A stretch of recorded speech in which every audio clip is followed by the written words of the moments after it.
It looks like prices in the metro Atlanta area continue to go up. However, actual values tell another story. I'm talking about that and more as we dive deep into the numbers of single family detached homes here in metro Atlanta. So if you're looking to buy or sell, you won't want to miss these numbers. Let's do it. As you know, for those that have watched this channel plenty of times, we dive into the numbers every month and we're breaking it down to single family detached homes. We'll have 2 more videos dropping later this week and next week dealing with attached homes, which is condos and townhomes, and then a breakdown of 8 metro counties in the central and northern part of metro Atlanta. So you won't want to miss those videos. But let's talk single family detached homes. This is by far the vast majority of homes that are bought and sold in Atlanta in terms of types of homes and ones that people are constantly asking about. One trend that I just saw, it's a national trend that continues to be a disturbing number, is for what is considered to be first-time home buyers, that price range in that 300,000 to 400,000 mark. 1 in every 4 homes are being bought by investors still. So you still have a lot of investors to compete with out there. They're still gobbling up homes, which just makes it harder for the first-time home buyer out there to really find a home when you have to compete with investors out there. So really hoping that something comes down the pipeline where we kind of get a little bit more control of big investment groups just buying up so much property, specifically here in Atlanta. That's happening a lot. But for those out there looking to sell or looking to buy, let's jump into the numbers right now. All right, so on this first chart, it's our yearly analysis. So we're looking at back in August of 2023 to August of 2024, which are the latest numbers here. And we see definitely a jump in inventory. None of these trends are going to be surprising to you when they first come up. You're going to see pending down a little bit, not as much as it has been. So that's kicked up a little bit. One of the reasons for that, if you've been paying attention, is interest rates have dropped. And as of making this video, they actually had a decent drop to where they're now right around 6.24%. So that's going to be important. If you keep staying tuned to the end of this video, I'm going to share why that, amongst other numbers and what we're seeing, will help prevent a crash in the market that people, always want to talk about. But also, it's going to be interesting. There's going to be a dance between interest rates and median sales price and inventory. Those all are going to keep going all over the place. And I think it's going to be interesting the next few years. We're going to talk more about that in the end of this video. So stay tuned for that. But those rates that have come down are causing more people to jump back in the market. A few weeks ago, we actually had one of the highest amount of people applying for loans that we've seen in a couple years. So the amount of mortgage applications have gone up, which should indicate we might see an uptick in the number of people coming in to try to purchase homes. Pending ratio down, so to 29.4%. Again, still not a bad number. Number of sold homes in August is 3,268, down 12% from last year. Total distressed homes up to 1.2%. Still not a crazy number, but that is, a little bit higher than we have seen. I mean, I'll have to go back and look. This might, I don't know when we've last been actually in the 1%, which again is not a crazy number by any stretch. But distressed homes are homes that people have to sell because they owe more on it than they have in the value of it. So there's not enough equity in the home when they sell. So interesting number to keep an eye on. This could be, I think there's going to be pressure from the homes that have sold in the last year or two where you have high rates and they paid a lot, that people just can't keep up with their payments. And that might be where we're getting some distressed sales from. Failed listings, we got 38.6% of homes. That's up 12.4%. Again, still not a crazy high number. And that means we'll just round up. So 40% of homes aren't selling in their listing period, 60% are. But all these numbers are good if you're a buyer out there. These are trending in the right direction for you. So is the interest rate. Month supply of inventory is up to 3.2. Again, inventory can be a little deceiving because some people, it makes you seem like there's lots more homes coming on the market versus inventory is just not homes on the market, but the rate at which they're being purchased too. So how many buyers are out there. But it's good to see inventory starting to come back up, still well entrenched into a seller's market, but going in the right direction for buyers. You can see people are still trying to list it. We're back in that trend of listing it too high. I don't think people are getting the memo that we're really starting to level out more. And then the median sales price from last year, this year, up 1.7%. I shared at the beginning of this video that this number I think is a little deceiving, and here's why. So as you can see, obviously the price went up. So in the real value, sure, we went up almost a little over $7,000 in equity in homes for the median price. However, very important to realize is you've got your real value, but then you have actual value, which we have to look at inflation. You have to see how much money is worth now compared to last year. And inflation from last year has gone up 2.5%. But our value here has actually only gone up 1.7%. So you have to take inflation in consideration when you're looking at home values. And if you look at this, if it was just inflation helping to make home values go up, we should see an increase of 2.5% to track with the inflation, but we have not. We're seeing it only at 1.7. So even though, as you can see here, obviously $7,000 more in median price for a home, if you factor in inflation, home prices actually and actual values have gone down. So if you take the difference between that 2.5%, it should have gone up and it's only gone up 1.7.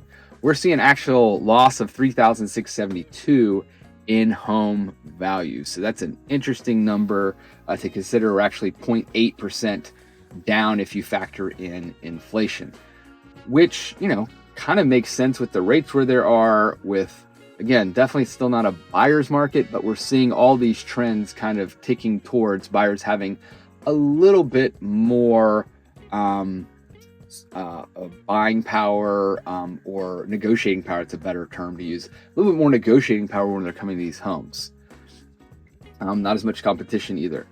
Now, we're seeing sales list price ratio down to 97.3%. Still not bad. Days on market, 29 days. Yes, that is a 61% increase. It makes it seem like it's a lot, but as we see here, it's 11 days extra. Still not really that much concern with buying and selling. I still get asked when people approach me and they're looking to buy or sell, what's going on with the market? Where do I see it going? It's kind of area dependent right now. In a lot of ways, we've seen some areas actually get hit a lot worse than others with some prices coming down, and we've seen others continue to go back up. So it's very area dependent. Again, I said I'll drop a video about different counties around Metro Atlanta, but even that's a little broad. Sometimes you got to jump into what's going on city to city in these different suburbs. So if you're looking in a specific spot to buy or sell, it's going to be important to get the local information of what's going on. All right, the 6 months trends. Love always to see what's going on here. Again, seasonality hit.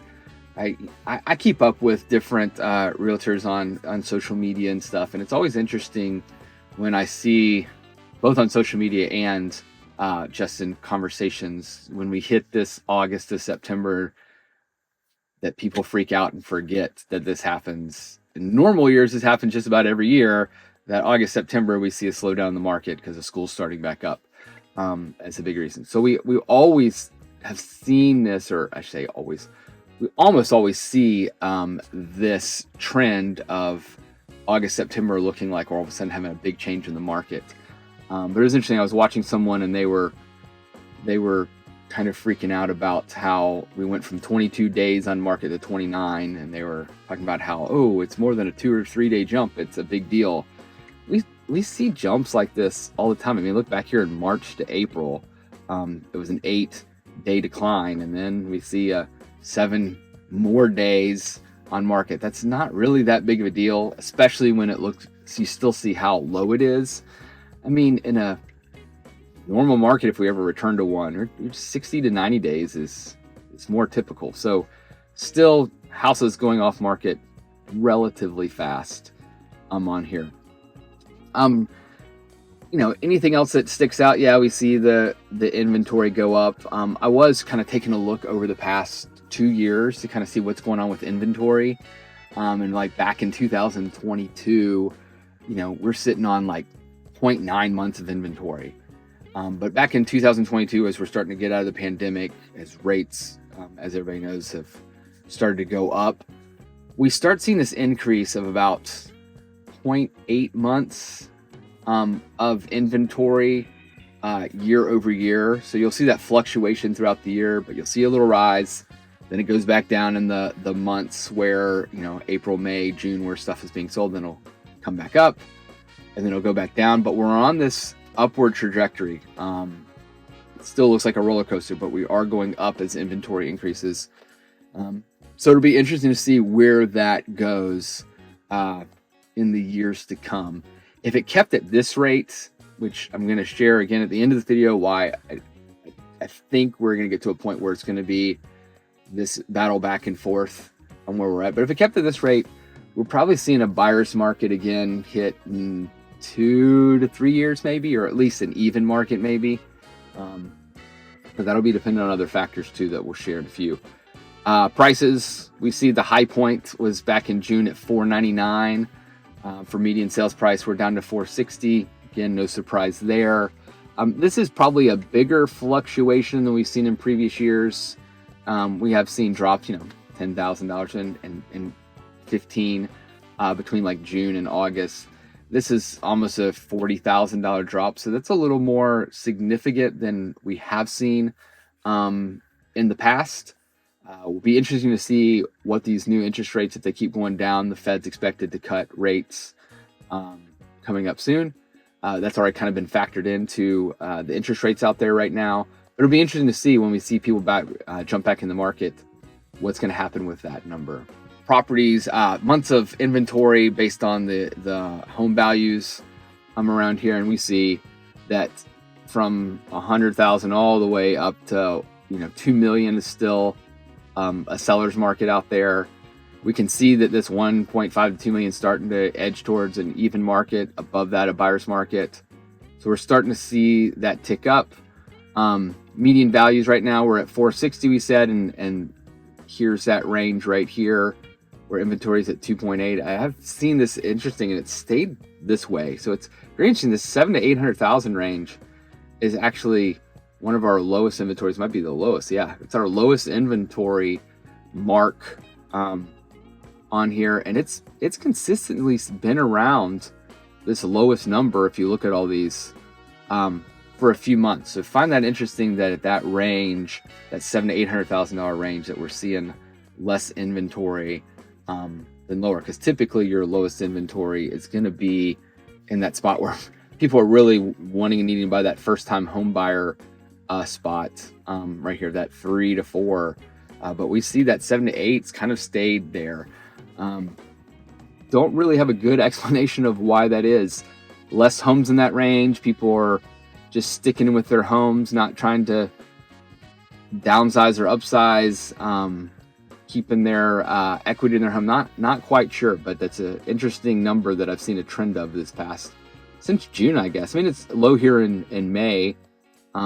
April is low, yeah. I mean, so even further back, look at March, again, was lowest. So yeah, that range is quite interesting. I'll have to think more about that and figure out why that may be.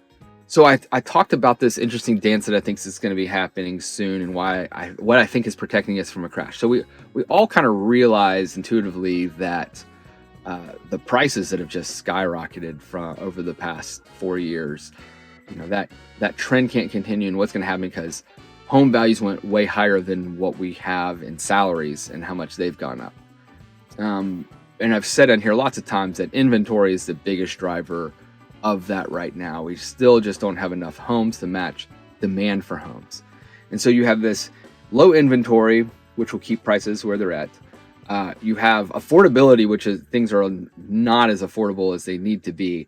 So that would obviously cause prices to go down. So inventory is causing prices to try to go up.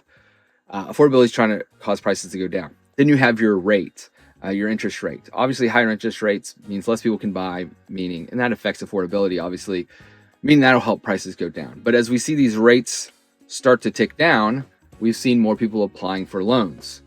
More people applying for loans mean more people are trying to buy. More people are trying to buy, which means prices should go back up. So I think we're going to see this interesting dance of what happens with interest rates and how far they can go down. Because right now, as we've seen in this, at least compared to what's happened with inflation, that prices, even though the real number has gone up slightly, that the actual number or value for homes has gone down if you consider inflation. And I think we're going to see a steadying out of prices, and I think we're going to see some interesting ups and downs with values as rates kind of fluctuate. If rates go back up, we're going to see home prices go down. If rates come back down, we're going to see home prices go back up. So it's I think over this next year or so, we can see an evening. Overall, we'll see kind of a flattening out, I think, of sales prices here in the metro Atlanta area. If you factor in inflation, or if you just look at the real numbers, we might tick up some. But I really think we're going to see some leveling off over the next year or two.